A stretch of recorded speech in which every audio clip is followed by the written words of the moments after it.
show. I'm Julia Cunningham. Kyle, of course, is here. We have members of DREAMCAR, Tony Kanal and Davey Havok. Guys, welcome. Hi. How are you?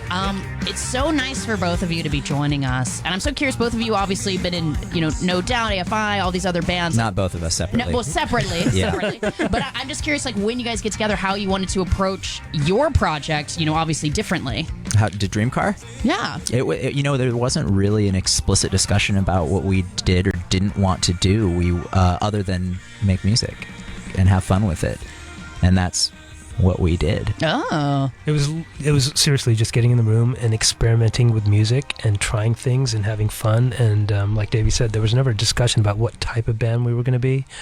It was just about making music. So then what was that point where it led to, this is what... Like, this is actually a thing that's happening. Like, we should make an actual album. This is more than just us, like, having fun or just being in the studio. That was a slow process. Mm-hmm. The inception of the band began with Tony and Adrian and Tom, if you will, Tony. Yeah, asking Davey on a date. Yeah. So Tom, Adrian, and myself wanted to keep playing music, and we loved playing together. And we knew we wanted to explore different directions. And Davey was the person we thought would be an awesome counterpart, and we invited him out, asked him on a date, and it was romantic. It was very romantic, and I dressed down because I didn't want him to get the wrong impression. Right away. Like you don't just jump into other bands. Smart. No, yeah, we weren't. I just didn't want to lead them on in case. Yeah, you didn't play hard to get. Okay, right. I just wanted to keep it casual. Prim and proper over there, David. They took me to one of the best restaurants in the world. We did. Crossroads in Hollywood, in Hollywood, California, which is a great vegan restaurant, and we met there and we discussed and Tony and Adrian and Tom told me that they'd been working on music and asked me if I might want to be a part of it, and I was totally honored and flattered and excited to talk with them about it and really excited to hear the music. And when they sent me a couple of the tracks that they had been working on, they were immediately inspirational, and I knew it was something that I would very much enjoy being a part of if they would have me after hearing what I did to their songs. And I did all this stuff to their songs over the course of 2 nights, and they listened to it and they said, well, we don't want to go on a date again, so I guess this is what we're going to do. We're just moving into that was just too traumatic because no one likes dating, really. I know some people who like dating. I've met people who are like, I enjoy it. Men who enjoy it, they come from a different perspective than me. I enjoy not leaving my house. Right. Just making music. That's better. Yeah, totally. Yeah, making music about not dating. Now, had you guys crossed paths like in your other bands? Like, had you ever been like at festivals or on tour or whatever? Tony and I ran into each other in San Francisco once. Yes. And we had known each other Aaron then. reminded me of that the other day. On the streets. Yeah, we were on the streets. We were downtown. We were near Union Square, but we were actually on Market. And I remember running into. Was it just the two of you? I think it was just. Maybe there was someone. I mean, there was someone with me. But there was no kids with us at that point. Like they weren't really there. Yeah. I had a kid with me. Yeah. Yours or just a random like one? A random kid? Oh, well, let's not get into children. Such a strange Different child. kind of kid. The child got away. Got it. There was a struggle.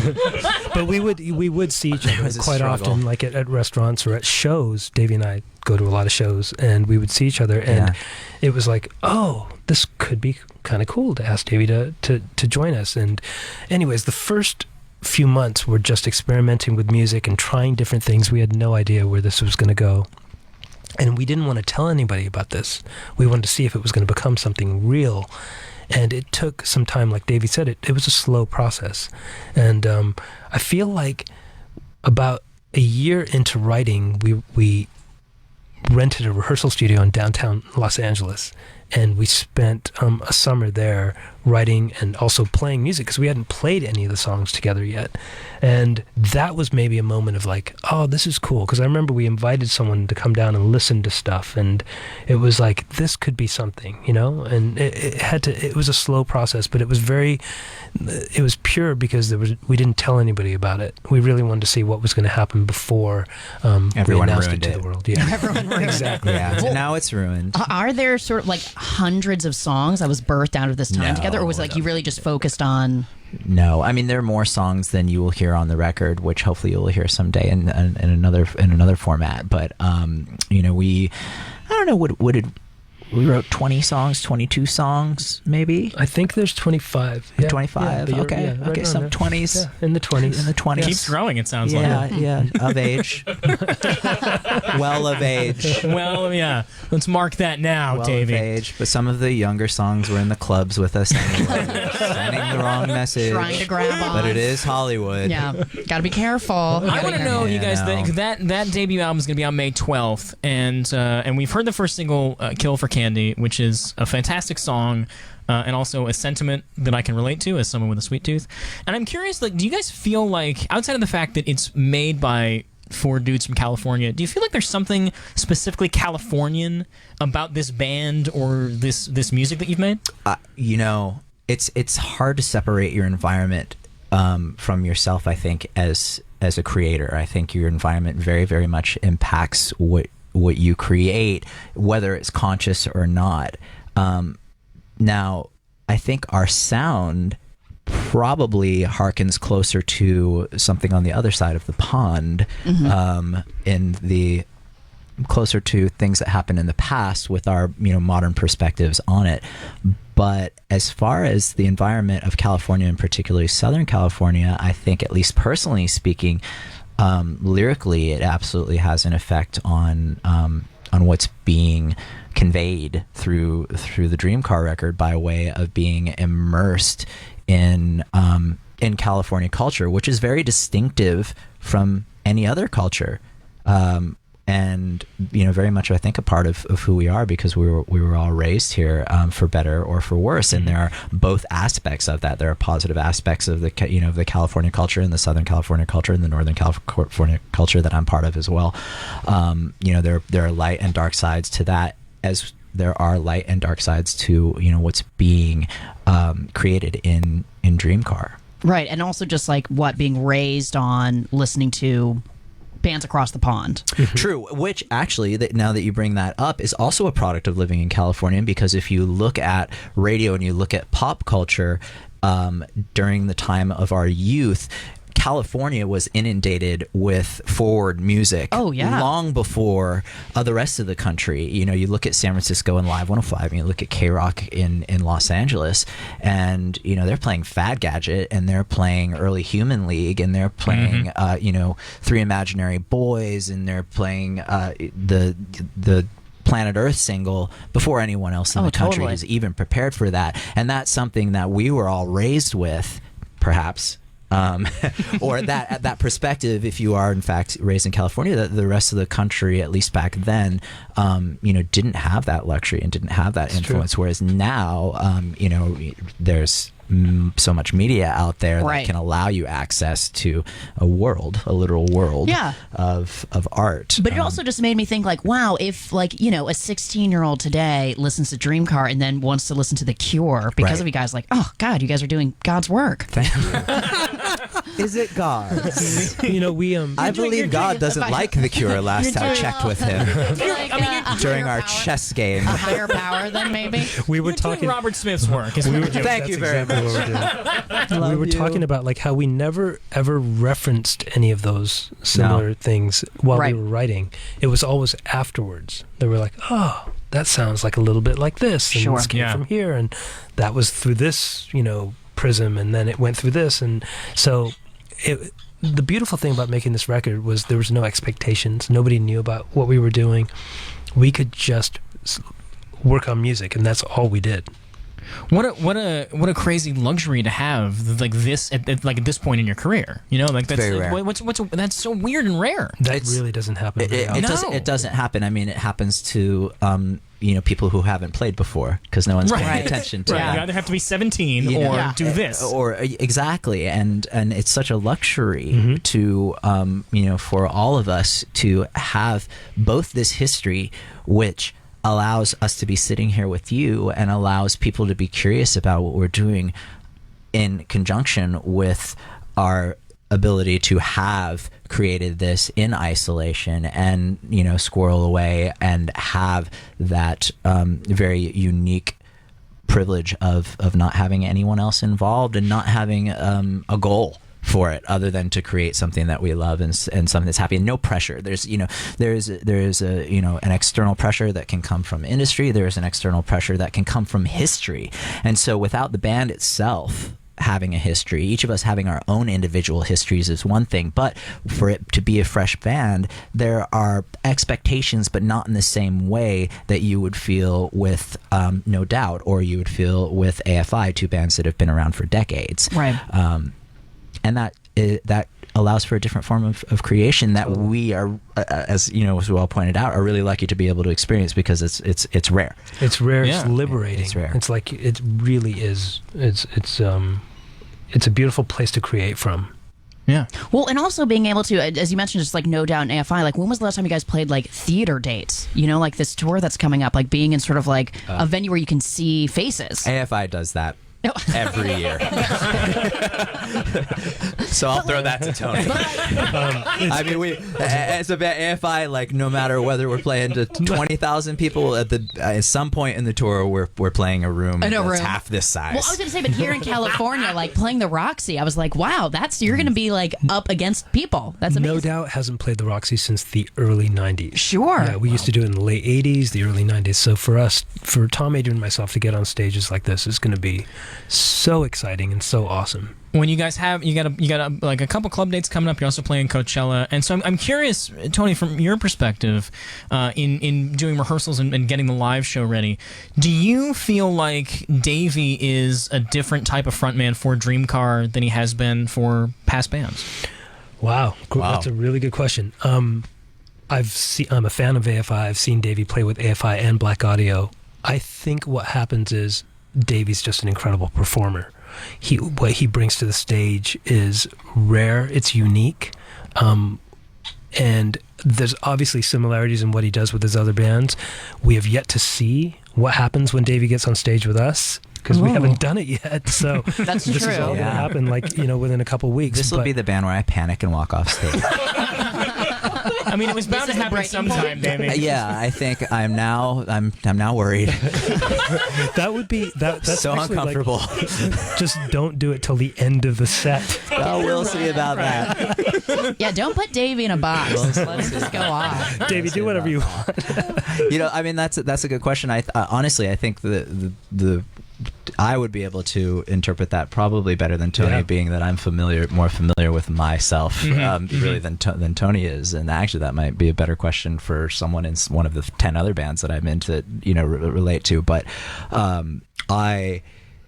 what's unique about really DREAMCAR or any musical project that I'm in, the music really evokes something in me, and it evokes something different with DREAMCAR. When I'm creating that music, it brings something out of me that is unique to DREAMCAR. And if it were redundant, it wouldn't be inspirational. It would be something that I'm already doing or already have done. And so there's aspects of my musical upbringing and aspects of my singing and the way that I enjoy singing that are represented in DREAMCAR in a way that they haven't really been touched on for me before in the past, because it's an appropriate forum for that.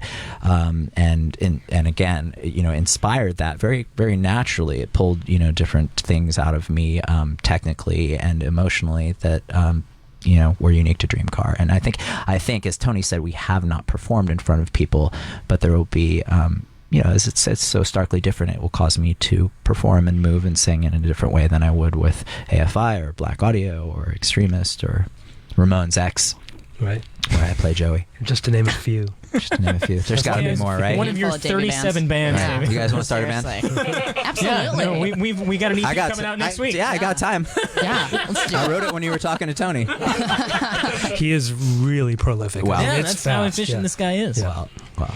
Let's actually, because I want people to hear again Kill for Candy, because we came in on it, but now that we've been talking about it, and what can you sort of also tell us just specifically about this song? Like, when did it sort of come in the process of DREAMCAR? This was early. This is one of the first 4 songs that ideas that we sent to Davey, and he sent them back immediately.